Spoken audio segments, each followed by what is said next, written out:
Buenos días, gracias, ingeniero Espinadel. ¿Por dónde empezar? Cuando me puse a preparar la presentación, se me dio por pensar en algunas cosas y oyendo los comentarios del ingeniero Espinadel vuelvo a pensar en lo mismo. Han pasado años, han pasado muchos años desde que empezamos con el tema de eólica y muchas cosas han cambiado a lo largo de esos años. Nuestro grupo original de investigación se llamaba Grupo de Energías No Convencionales. Si uno se pone a mirar, aparece en la presentación en algún momento, cuál es la potencia eólica instalada hoy en día a nivel mundial y cuánto se va instalando anualmente, bueno, ya hace rato hubiésemos tenido que cambiarle el nombre al grupo, porque esto de no convencional ya no tiene nada, es una fuente más de las usualmente empleadas para generar electricidad.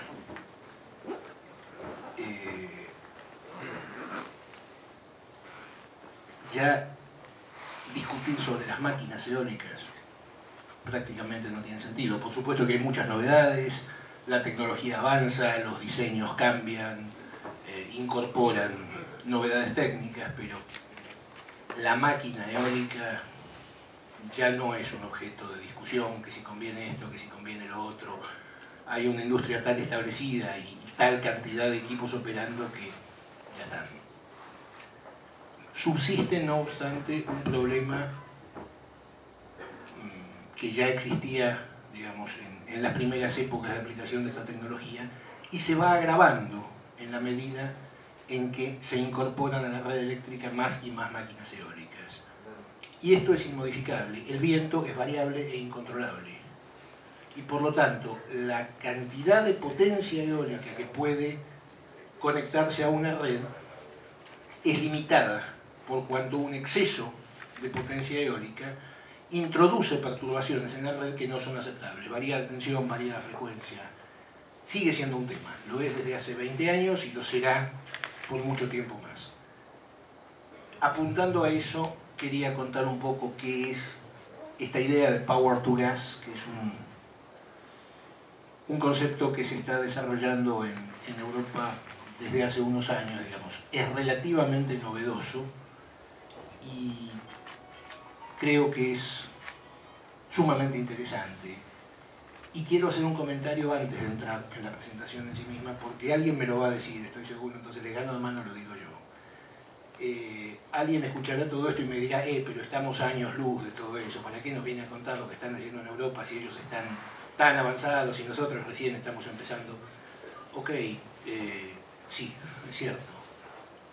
Pero bueno, en la medida en que tengamos la oportunidad de cruzar el charco, mirar para dónde van las cosas allá, venir y comentar, a lo mejor vamos a ganar algo de tiempo o vamos a evitar cometer ciertos errores. Eso ya desde un principio, si es que el principio sucede en algún momento, sabremos en qué dirección orientar ciertas cosas y qué decisión tomar al enfrentar ciertos y determinados problemas técnicos.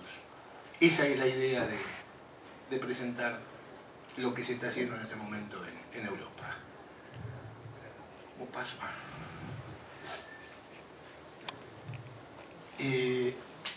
¿Qué hacer cuando hay demasiada potencia eólica en la red y la red se desbalancea? Digamos, no se puede mantener la tensión y la frecuencia dentro de los valores deseados. Otro comentario anterior, antes de empezar a tocar estos puntos. Hay un par de ideas fundamentales que hay que cambiar. Se habla mucho del cambio de paradigma, no sé bien qué significa, pero me da la impresión de que es algo en esta dirección. La generación eléctrica clásica funciona con un esquema muy simple. Hay uno o más generadores, hay un parque generador, una línea de transmisión y distribución y un usuario o una cantidad de usuarios. Cuanto menos electricidad consume el usuario, menos combustible consume el generador y eso es un ahorro, eficiencia energética y etc. ¿Por qué? Porque el combustible es caro y es finito. Y cuanto menos se utilice un equipo, menos se gasta, más tiempo dura. Usemos tan poca energía como sea posible y las cosas van a durar mejor y van a ser más económicas. Luego aparecen las fuentes renovables, donde no hay un combustible en el sentido clásico, o si se quiere interpretar al viento y al sol como un combustible, es un combustible gratuito. Y no solo es gratuito, sino que además es súper abundante y durará casi eternamente. Entonces, la forma de pensar el uso de la energía cambia. Si se dispone de la tecnología, sería deseable tratar de captar tanta energía como fuese posible. Cuanta más mejor, total es gratis. Una vez que los costos de inversión ya han sido, o los gastos de inversión ya han sido realizados, y el parque generador está disponible, pues usémoslo tanto como sea posible, que va a ser mucho más negocio que usarlo menos. Y por otra parte, si la fuente es variable, no se puede esperar que funcione bien el sistema clásico donde se hace seguimiento de carga, es decir, donde el generador se adapta a la demanda del consumidor. No se puede manejar el generador, sopla o no sopla cuando se le da la gana. Es el consumidor el que tiene que adaptarse a la demanda. Es el consumidor el que tiene que adaptarse a la oferta, en alguna medida. Entonces, esas dos ideas de cambio, maximizar la captación de energía primaria y adaptarse a la forma de la oferta, son las que están involucradas con estos 6 puntos. Estos 6 puntos proceden de aquel informe que es uno de los mejores informes que he leído del tema. Ya tiene sus años, pero es un excelente texto. Otros autores, otros estudios hablan de 7, hablan de 5, caen más o menos al mismo concepto. ¿Qué se hace para rebalancear una red cuyos parámetros no son estables? Bueno, hay varias alternativas. Ninguna de estas 6 rebalancea la red per se. Tienen que trabajar inevitablemente todas combinadas. ¿Qué hago cuando tengo una red que oscila? Bueno, puedo tener una reserva de potencia rotante que la hago entrar cuando me conviene rápidamente, la saco cuando no necesito. Es un sistema que funciona, pero es caro. Se utiliza en redes clásicas para compensar oscilaciones de la demanda, pero tendría que ser demasiado grande para poder compensar las oscilaciones de la oferta de las máquinas eólicas si la potencia instalada es muy grande. Acumular energía eléctrica, bueno, va de suyo. Acumulo algo cuando me sobra para utilizarlo cuando me falta. Se dice pronto. ¿Cómo se hace? Hay algunas posibilidades, hidroeléctrica de bombeo y tal, pero en general es una alternativa que también tiene sus limitaciones. La interconexión en las redes, entre las distintas redes. Si estamos hablando de potencia eólica, por ejemplo, bueno, es evidente, al mismo tiempo el viento sopla en algún lado y en otro no, y tiempo después cambia, deja de soplar donde soplaba antes, empieza a soplar donde primero no soplaba. La posibilidad de interconectar las redes siempre hace disminuir las oscilaciones. También es una posibilidad viable, tiene sus limitaciones. La generación distribuida, bueno, cuanto más se distribuyan las máquinas eólicas, cuanto menos se las concentre en grandes parques sobre una superficie pequeña, más fácil va a ser que la potencia oscile menos. Esto es tal vez un puntapié en el tobillo de las granjas offshore, que están muy concentradas en un pequeño espacio. Nadie va a andar repartiendo máquinas eólicas en el mar muy distantes una de la otra, porque la construcción y el mantenimiento se hace imposible. Pero bueno, en la medida en que se pueda, es deseable distribuir la generación en lugar de concentrarla. Adecuación de la demanda, lo que dije antes, la demanda va a tener que desarrollar posibilidades de adaptarse a la oferta. Si lo que se persigue es maximizar la captación de energía y reducir las oscilaciones. Y la sexta, que es la menos deseable, pero la más clásica, cuando hay demasiadas oscilaciones en la red, se sacan máquinas eólicas de servicio y se vuelve un poco al esquema clásico de generadores de potencia firme, que abastecen una demanda que exige y no se autorregula. ¿Qué tiene que ver esto con el hidrógeno? Bueno, la generación de hidrógeno, y esto ya lo adelantó el ingeniero Spinadel, es un proceso muy versátil, es un proceso electroquímico muy sencillo. Quienes trabajan con electrólisis me dirán que no es tan sencillo. Bueno, tampoco es tan complicado. Es un proceso que puede trabajar a potencia variable, con lo cual permite algo así como una adecuación de la demanda, si entendemos que los electrolizadores son parte del consumo eléctrico.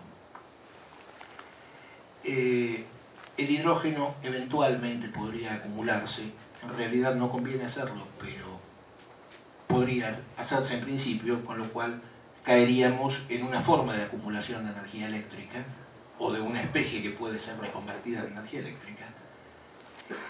Es un proceso muy eficiente, y además es mi tema de trabajo con el cual encuentro todas las virtudes y pocos defectos, pero bueno.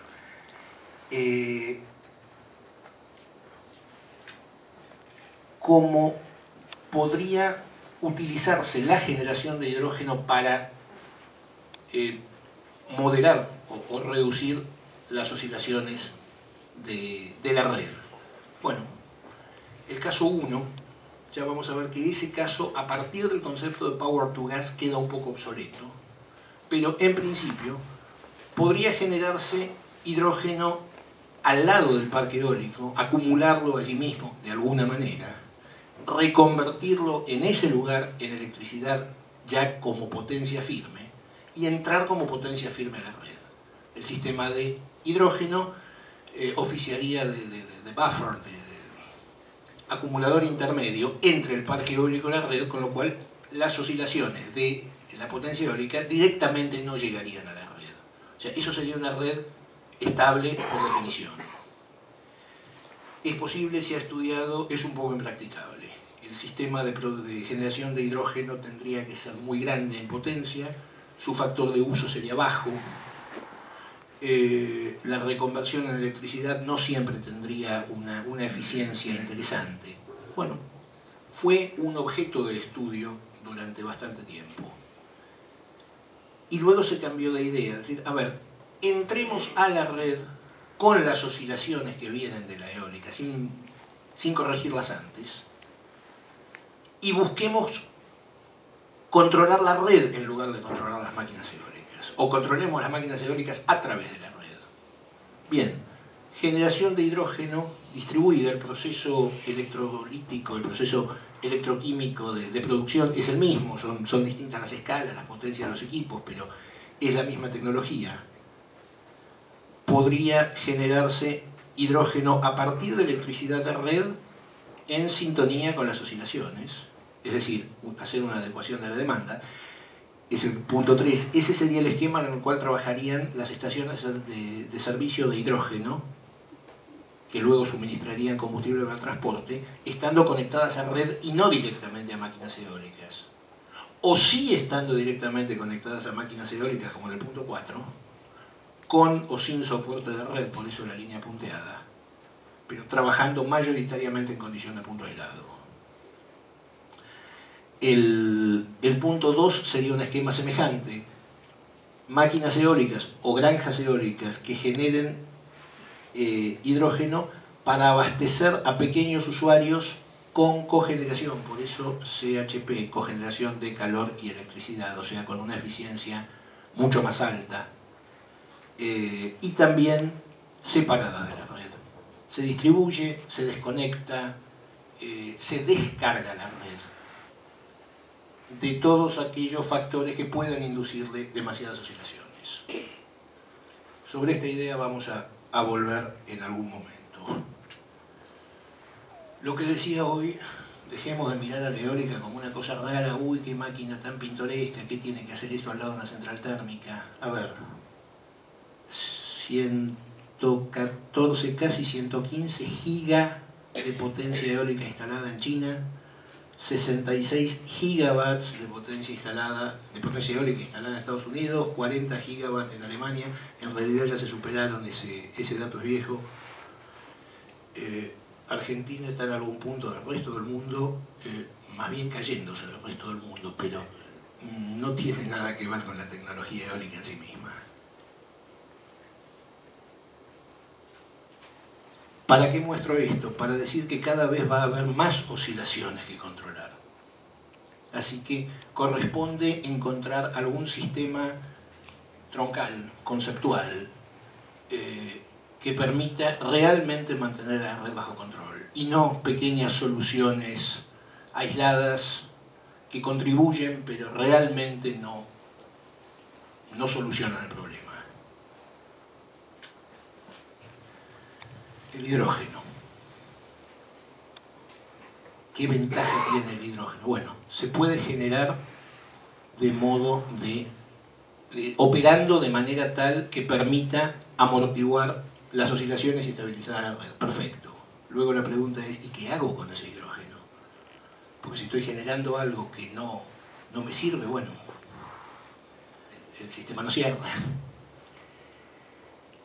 El hidrógeno, ya lo dijo el ingeniero Spinadel, es un excelente combustible porque puede obtenerse por electrólisis del agua y regenerarse en agua sin producción de sustancias ambientalmente inconvenientes. Perfecto, pero ¿para qué lo usamos? El hidrógeno tiene otro secreto encanto que creo que es el primero en la lista, en orden de importancia. El hidrógeno obtenido a partir de energía eléctrica permitiría que los generadores eléctricos incursionen en un mercado inmenso que hasta ese momento les estaba casi completamente vedado, que es el mercado del transporte, del uso del uso para abastecimiento de automóviles, transportes en general. Exceptuando los poquísimos autos eléctricos que existen y los ferrocarriles eléctricos, los generadores eléctricos no tienen modo de acceder a ese inmenso mercado que está allí y que además paga muy bien la energía. La opción de generar hidrógeno tendría, digamos, esa dualidad. Permitiría no solo estabilizar la red como proceso electroquímico, sino que además permitiría generar un combustible que es ambientalmente óptimo y económicamente muy interesante. Esta pantalla la había presentado yo ya en una charla anterior de hace 3 años. Quien la haya visto entenderá ahora por qué la repito. Ese es el listado de prácticamente todos los grandes fabricantes de automotores que están trabajando desde el año en que se indica con prototipos de hidrógeno. Entonces, vuelvo a lo que dije antes, el tiempo ha pasado. Uno sigue teniendo la idea de que los vehículos a hidrógeno son prototipos, los están desarrollando, algún día aparecerán en el mercado y qué sé yo, tal vez, bien. Los vehículos a hidrógeno comerciales, que pueden ser adquiridos, comprados o alquilados por particulares, con precios definidos y para el uso que al particular le dé la gana darle, ya están en el mercado. Son pequeñas cantidades, pero por lo pronto estos dos vehículos ya superaron la etapa de prototipo. Baratos no son, pero si alguien se gana la lotería y tiene ganas de tener un vehículo a hidrógeno, hace 5 años no lo podía comprar, ahora sí. El primero en salir al mercado fue el Honda Clarity.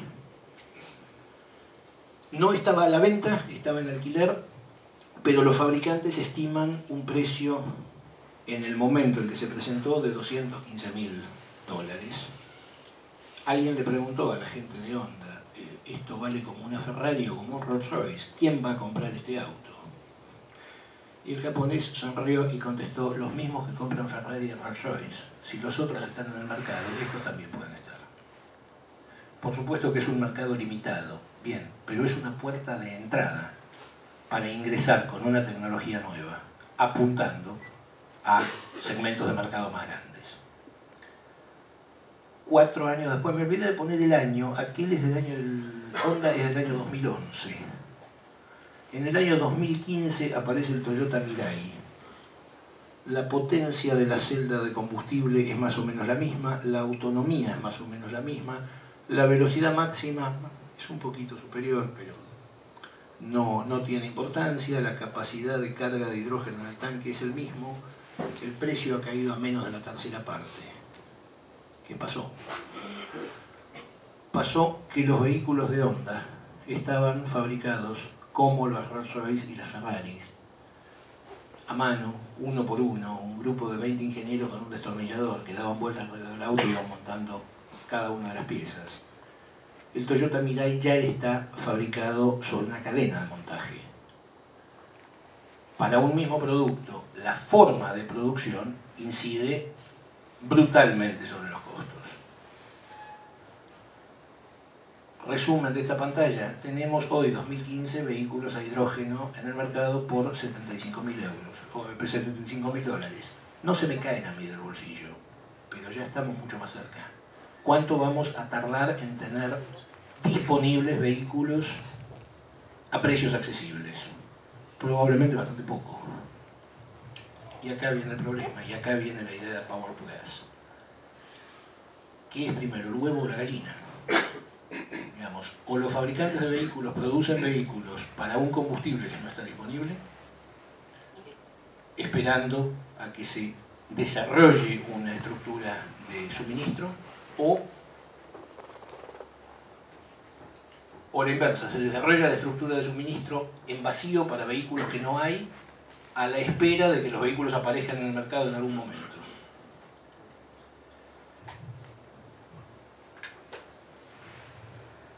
Esto viene a cuento,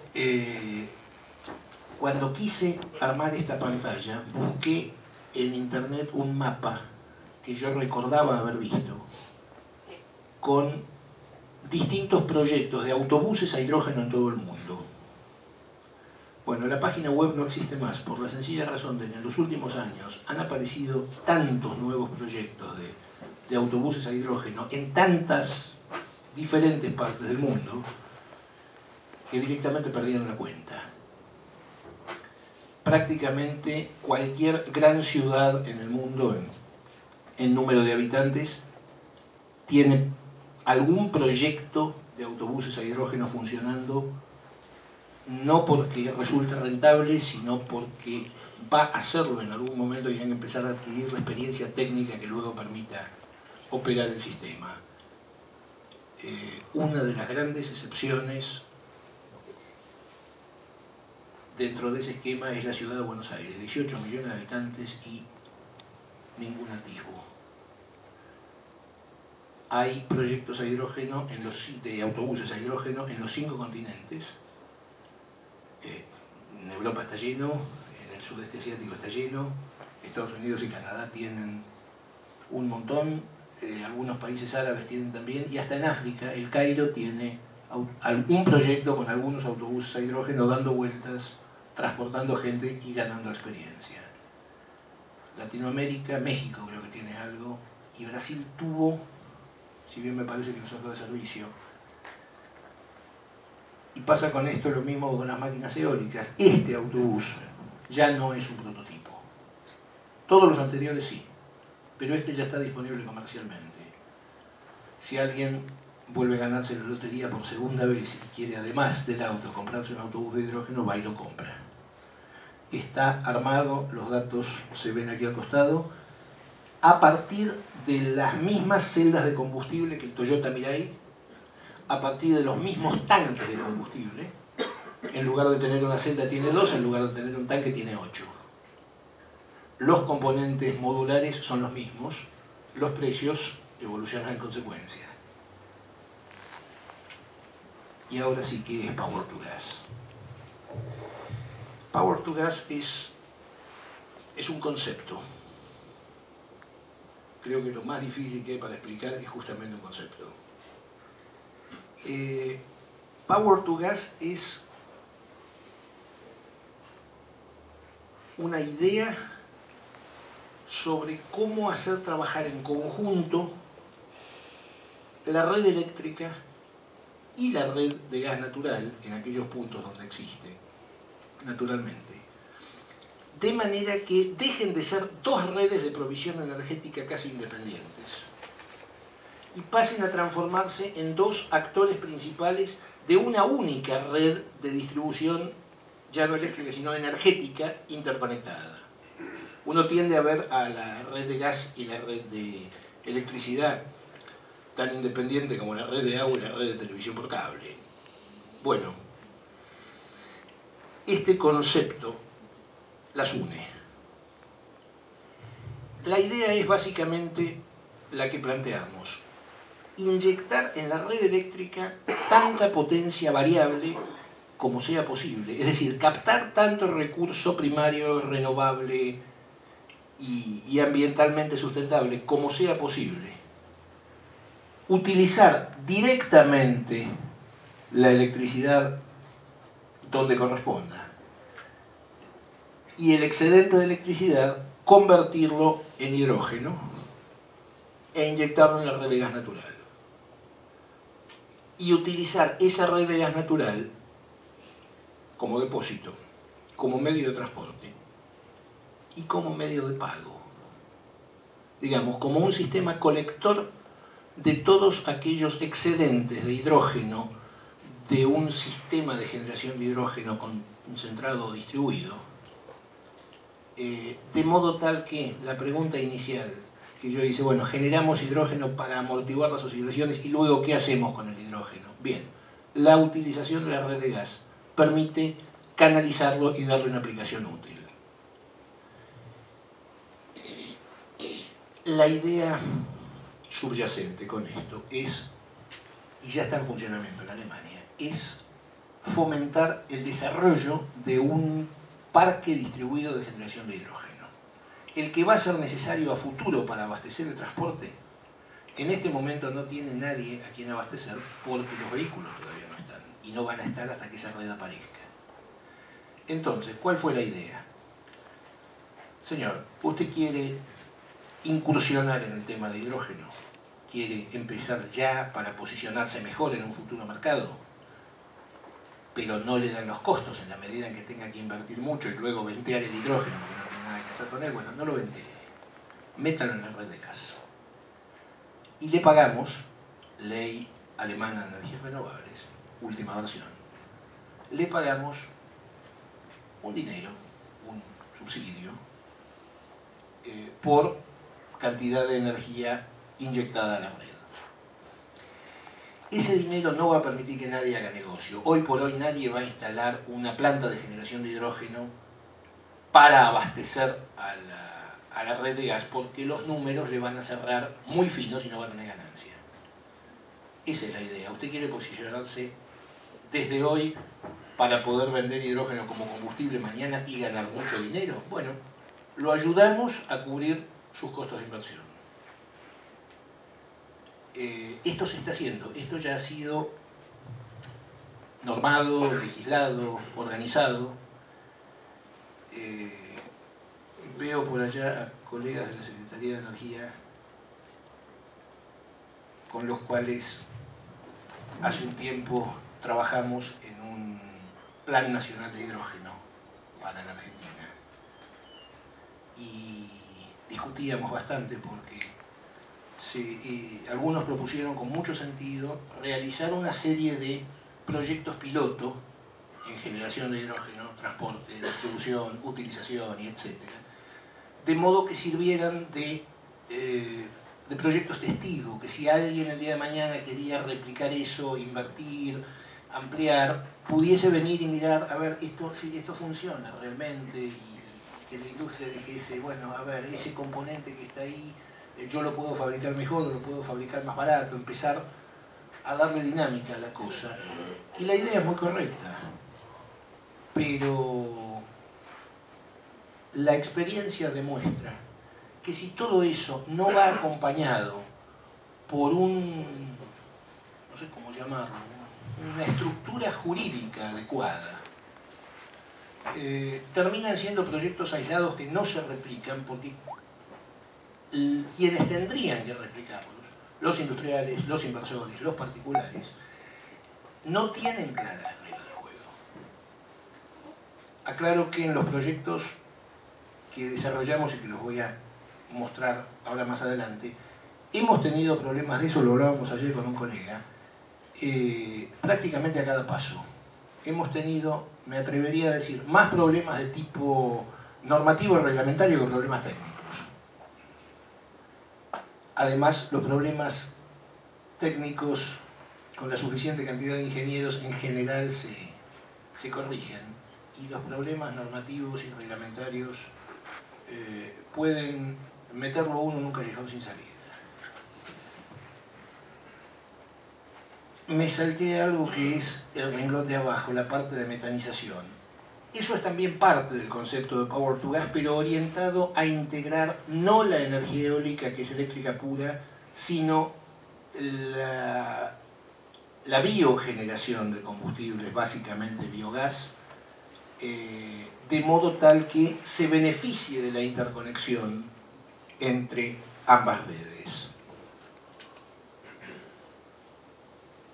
Utilización del gasoducto de la red como sistema de acumulación de hidrógeno. Bueno, acá hay una comparativa de costos, es muy sencilla.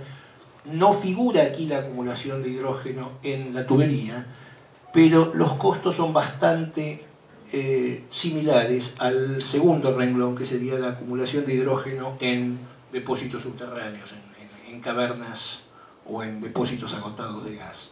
Prácticamente del mismo orden de costos está la acumulación en la tubería, muy por abajo, órdenes de magnitud por abajo de la acumulación en forma de hidrógeno líquido, de la acumulación gaseosa en tubos, en hidruros metálicos y etc. Esto era simplemente a efectos ilustrativos.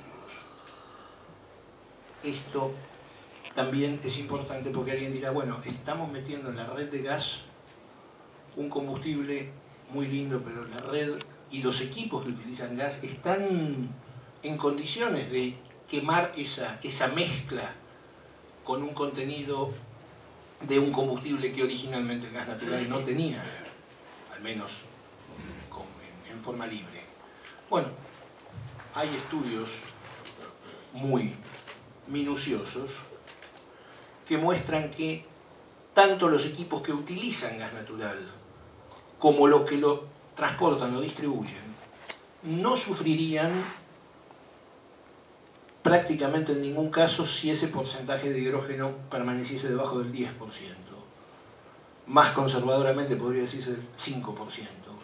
Cuando uno hace la cuenta de cuánto hidrógeno se puede llegar a volcar a la red de gas en los próximos años y cuál es el volumen de gas que maneja la red de gas, bueno, es muy fácil concluir que estamos muy lejos inclusive del 1%. O sea que está todo por hacerse, pero no habría problemas prácticamente con ninguno de los componentes para trabajar con gas natural con mayores porcentajes de hidrógeno. Hablé algo de biogás. El gráfico de arriba es la potencia instalada en Alemania, no es comparable con la eólica. Hay un 5%, digamos, la potencia de biogás instalada en este momento es un 5% de la potencia eólica. Pero es un sector que se ve con potencialidad. Y sirve el ejemplo para remarcar un poco el concepto de Power to Gas, interacción entre las dos redes. El biogás se genera en general en pequeñas instalaciones aisladas que suelen estar cerca del combustible, o sea, en el medio del campo. Nadie va a cosechar materia vegetal para tener que transportarla centenares de kilómetros hasta una planta de utilización, si se la puede utilizar in situ para generar electricidad y mandar esa electricidad por red. ¿Cuál es el problema? El problema es que justamente porque los equipos de generación eléctrica a partir de biogás son pequeños, su eficiencia no es muy buena. Y por estar distribuidos y lejos de los grandes consumos, el aprovechamiento, el coaprovechamiento del calor también es dificultoso. Entonces, se está generando biogás, se lo está quemando con una eficiencia de 32, 35%, y el calor accesorio, 60 y tantos % que queda, en la mayoría de los casos se pierde. Si ese mismo biogás se lo prepara, se lo trata para volverlo apto para inyectarse a la red de gas, se lo inyecta a la red de gas y va a terminar siendo quemado en algún otro punto del mapa, probablemente por centrales de ciclo combinado, que tienen una eficiencia superior al 50%, eficiencia eléctrica. Con lo cual, el mismo combustible, por el solo hecho de ser canalizado de una forma distinta, puede ser aprovechado para generación eléctrica con una eficiencia mucho mayor y en una posición geográfica que permite además aprovechar el calor remanente, con lo cual la eficiencia no eléctrica sino energética aumenta a más del doble. Y además contribuye a sacar la potencia eléctrica de las centrales de biogás, de las pequeñas redes distribuidas donde hoy en día están conectadas, para pasarlo, digamos, para pasar a entrar a la red en lugares, digamos, en ubicaciones de redes fuertes, que son las propias de las grandes centrales térmicas. O sea, se descarga la red, se optimiza la eficiencia en la producción eléctrica y se maximiza el aprovechamiento del calor remanente. Bingo. ¿Cómo se logra? Bueno, haciendo interactuar las dos redes, la eléctrica y la de gas, en un sistema único, en un sistema unificado. Me están haciendo señas de que se me acaba el tiempo y yo tengo todavía... Voy a pasar rápido algunas cosas. Bueno, esta es la realidad. En este momento, operando bajo la categoría de Power to Gas y recibiendo ese subsidio por inyección de hidrógeno o de metano renovable a la red, hay trabajando 2, 4, 6, no sé, 12, 14, 16 proyectos distintos en Alemania. Cada proyecto da para hablar 2 horas. Yo voy a, digamos, resumir muy brevemente los 4 que me permití redondear en rojo, porque son los 4 en los que me tocó trabajar. Nuestra primera planta de potencia híbrida, la primera en la que trabajé, máquinas eólicas conectadas por un lado a la red y sus excedentes al electrolizador aquí arriba. El electrolizador produce hidrógeno que se acumula y se puede vender como combustible. El proyecto no tiene su propia estación de servicio, sino que lo carga en camiones y lo despacha a Berlín. O bien se puede, en nuestro caso, mezclar con biogás como aditivo y quemarlo en equipos de cogeneración. Este es el esquema original con el cual arrancamos la planta en el año 2011, cuando el concepto de Power to Gas todavía no estaba implementado. Hoy en día todo esto se acabó. No se vende más hidrógeno al transporte en este momento porque no hay un consumo concreto, y no se mezcla más hidrógeno con biogás para quemarlo, sino que el hidrógeno se manda a la red de gas. Hace 6 meses que esta planta está conectada a la red de gas, y el biogás, en lugar de quemarse in situ, se trata también, se separa el dióxido del biometano y se inyecta el biometano a la red. La red se nos está llevando todo. Pasamos a ser una planta puramente generadora de hidrógeno y biogás y ya no generadora de electricidad. Los números cierran mucho mejor que antes. Bueno, esta es una vista de la planta. Este es otro electrolizador prototipo que construimos para una universidad. El electrolizador funcionaba muy bien, es un equipo, digamos, de tecnología muy avanzada, pero su factor de uso era pequeñísimo porque no tenían en realidad nada que hacer con él. Y causaba un cierto malestar estar generando hidrógeno para ventearlo, por más que en realidad se operara el equipo para estudiarlo y no para producir. Y un buen día la universidad dijo: ¿y por qué no nos conectamos a la red de gas natural? Si tenemos la presión necesaria, este equipo trabaja a 60 bar, hay en Alemania una universidad que suministra hidrógeno a la red de gas natural. La producción es pequeña, pero la conexión está y funciona en el marco de ese esquema normativo de Power to Gas. La producción es muy pequeña, pero se sienten muy orgullosos. 2 minutos y termino. Tercer proyecto en el cual me tocó trabajar, el proyecto de Audi. Audi quiere entrar al mercado de los automóviles con vehículos a gas natural de última generación. Y se encuentra con una cierta resistencia por parte del público, por parte de los posibles clientes, por el hecho de que el gas natural, tanto como el petróleo, no deja de ser un recurso limitado. Entonces, a los autos a nafta o diésel ya están acostumbrados, son los que hay, son los que hubieron siempre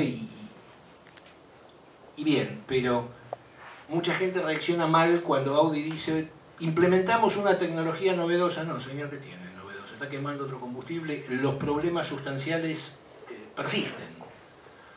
No, estamos ofreciendo vehículos con motores de combustión interna movidos por un combustible que puede provenir de fuentes fósiles o que lo podemos generar, digamos, en forma sostenible a partir de otras fuentes.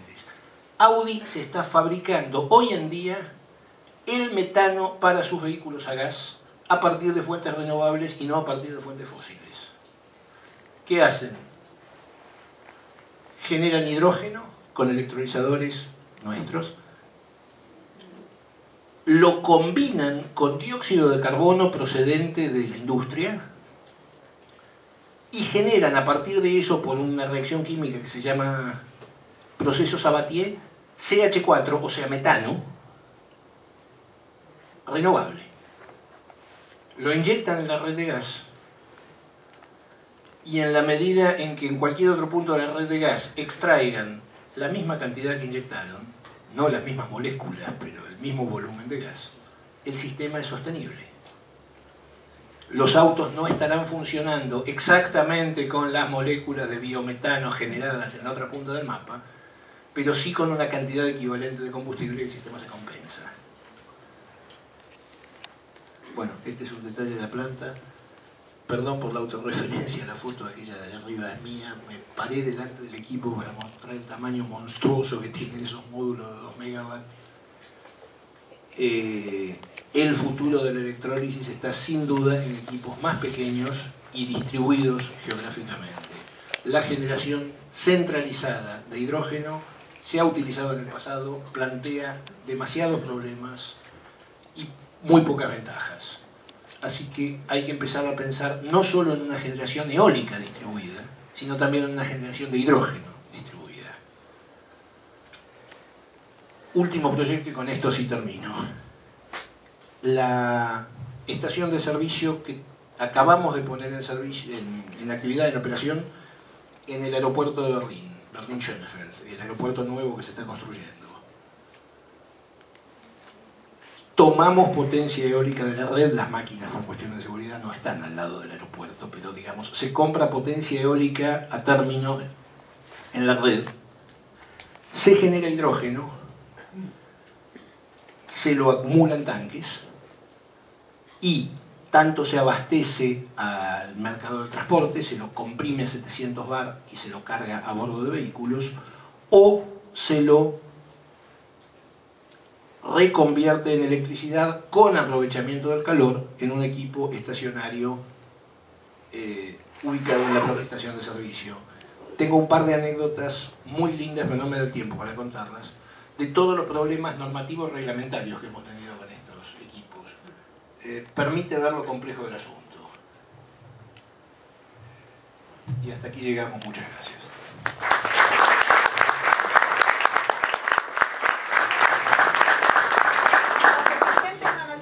Papeles, si alguno de ustedes desea hacer alguna pregunta por escrito podemos alcanzársela para que la responda.